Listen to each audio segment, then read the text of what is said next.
70 80 हज़ार की लीड से जीत रहे थे।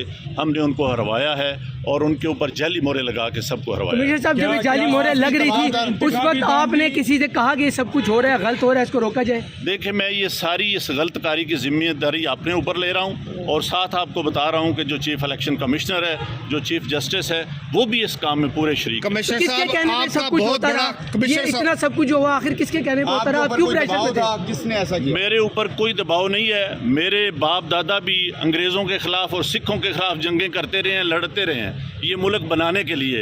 अब मैं इस मुल्क को तोड़ने का हिस्सा नहीं बन सकता। कमिश्नर साहब, आपने रावलपिंडी की बहुत बड़ी खिदमत की है, आपने बड़े बड़े मेगा प्रोजेक्ट में 24 घंटे काम किया है।